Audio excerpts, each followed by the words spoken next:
So I'm here with Push Pilot, and they got a really interesting concept for a way to kind of clear out your hole saw. So if you've ever got caught with drilling a hole and you're always trying to take that piece of wood out of the middle, Will's going to show us this really awesome concept. Let's get started.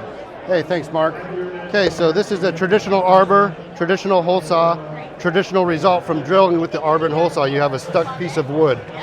This is the Push Pilot. This is the smart arbor for smart people. This threads into the hole saw the same way a traditional one does. It comes up here and gets pinned in, threaded up through, right? And the big difference is we're never going to drill through the wood all the way. We're just going to drill through this little hole right here. This is just a pilot. It's 3/8 of an inch.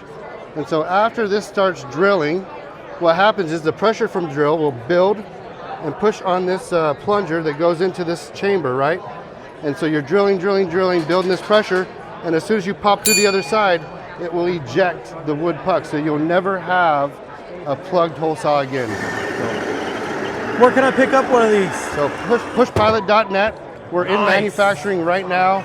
We'll have availability in 2 to 3 weeks. This is a patent pending, made in America product. Awesome. Thanks a lot, Will. Thank you.